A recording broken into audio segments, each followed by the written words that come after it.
Good result ಬಂದಿದೆ ma'am. ಅದನ್ನು share ಮಾಡ್ಕೋಬೇಕು ಅಂದ್ಕೊಂಡೆ. ಗಂಡ ಹೆಂಡತಿ ಮಧ್ಯೆ ರಿಲೇಷನ್ಶಿಪ್ಪಲ್ಲಿ ನಾವು ಚೆನ್ನಾಗೇ ಇಲ್ಲ ಅಂತ ನಿಮ್ಮ ಹತ್ರ ಎಲ್ಲ ಹೇಳ್ಕೊಂಡಿದ್ದೆ. ಬಟ್ ನೀವು ಸಜೆಷನ್ ಮಾಡಿದ್ರಿ, ನೀವು ಈ ಥರ ಇದ್ದರೆ ಅವ್ರು ಈ ಥರ ಆಗ್ತಾರೆ ಅಂತ ಅಂದ್ಬಿಟ್ಟು. ಮತ್ತು ನೀವು ನಮ್ಮದು ಯಾವುದು ಅದು ನಂಬರಾಲಜಿನ ಏನೋ ಗೊತ್ತಿಲ್ಲ ಮ್ಯಾಮ್, ನಮ್ಮಿಬ್ಬರ ಮಧ್ಯೆ ಅದು ಏನೋ ಹೇಳಿದ್ರಿ ಅಲ್ಲ, ಅದರಲ್ಲಿ ಫುಲ್ಲು ನನಗೆ ಏನೇನು ಚೇಂಜ್ ಮಾಡ್ಕೋಬೇಕಂತ ನೀವು ಹೇಳಿದ್ರಿ. ಅದೇ ಥರ ನಿಮ್ಮ ಮಾತನ್ನ ನಾನು ರೆಕಾರ್ಡ್ ಮಾಡ್ಕೊಂಡಿದ್ನಲ್ಲ, ಪ್ರತಿ ದಿವಸನೂ ಕೇಳಿ ಕೇಳಿ ನನ್ನಲ್ಲಿ ಏನೇನು ಚೇಂಜಸ್ ಮಾಡ್ಕೋಬೇಕಂತ ನಾನು ಮಾಡ್ಕೊತಾ ಇದ್ದೆ 1 ವಾರದಿಂದನೂ. ಈಗ ನಾವಿಬ್ಬರು ತುಂಬ ಚೆನ್ನಾಗಿದ್ದೀವಿ ma'am. Thank you so much. ಮತ್ತು ನೀವು ಕಳಿಸಿದ್ದೀರಲ್ಲ ಇದೆಲ್ಲ ಸರ್ಕಲ್ ಎನರ್ಜಿ, ಅದೆಲ್ಲ ನೀವು ಹೇಳಿರೋ ಥರನೇ ನಾನು ಫಾಲೋ ಮಾಡ್ತಾಯಿದ್ದೀನಿ.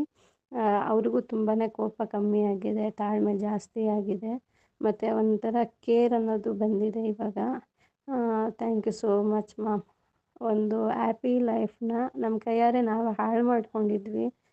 ಅದನ್ನು ನೀವು ಯಾವ ಥರ ನಡ್ಕೋಬೇಕು ಅಂತ ಹೇಳ್ಕೊಟ್ರಿ.